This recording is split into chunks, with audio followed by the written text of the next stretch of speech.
One final home game for the Concord men's basketball team this year as they welcome Glenville State, going for a sweep of the Pioneers after the 7-point win on the road in January. Coach May, before we break down the matchup with Glenville State, I wanted to touch on the marathon game at West Virginia State on Wednesday night. Triple overtime game.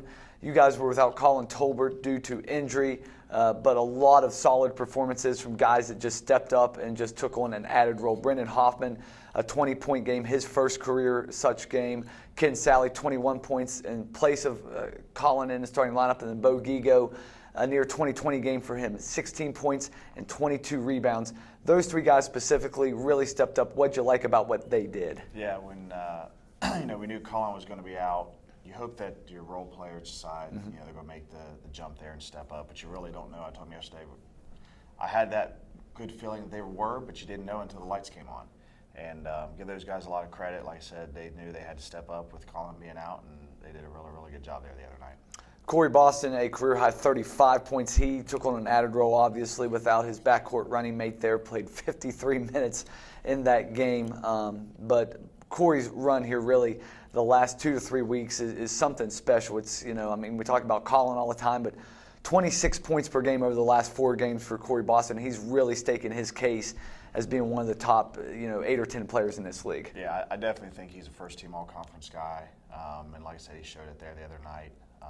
Like I said, we were down Colin, and he knew he had to make a few more plays and play a few more minutes than they normally would, and he definitely answered the bell on that. All right, Concord going for its first sweep over Glenville State since the 2018-19 season, a 7-point win on the road. You guys started really hot at Glenville. You guys got it up to, I think, 16, 18 points there, held them off in the second half. But once again, it was your role guys that really stepped up. Yes, Corey Boston had 20 points, and yes, Colin Tolbert had 19. You guys scored a total of 92, so it was a lot of guys scoring the ball at Glenville State. Yeah, we were coming off a loss there against Charleston earlier in that week, and I think where we'd won 4 games in a row and then dropped that one, our guys were kind of motivated, like, hey, let's keep this rolling. And we came out with great energy and were able to jump on them early and give them credit. They fought back and hit some threes there in the second half and made it a little bit tighter than we had hoped, but like I said, we were able to finish it out up there. Offensively, you guys had really good success against Glenville State, getting in the paint. Yeah, you guys hit 9 threes on just 19 attempts, which is very efficient. But does Glenville State do something defensively where you guys can take advantage and get downhill on them? I think their ball screen coverage is a little suspect between you and I right now, and everybody else tomorrow. But I think that's an area we can have success in. We run a ton of ball screens, put our guards in those actions, and that's something they seem to struggle a little bit guarding. All right, Glenville State, heavily reliant on the three-pointer, 10 three-pointers per game pretty much, 9.9 to be exact. Devin Collins leads that for them. He got super hot up there, led that second half comeback that ultimately fell short. But what do you guys have to do to run them off the line and keep the three-pointers down after 13 on the road? Yeah, they do a good job putting him in actions and getting him opportunities, whether he has a mismatch and he goes to the post or he's out on a perimeter, shooting those threes. So we got to do a really, really good job on him. I think he's a first-team all-conference type guy. So we've got to make sure that we locate him early in transition. Don't give him any easy ones there. Then in the half court, we got to make sure we're locked in on what they're trying to do to get him the action and the ball and in those situations. Another key player for Glenville State, Amar Maxwell, Beckley native, making somewhat of a return to Southern West Virginia.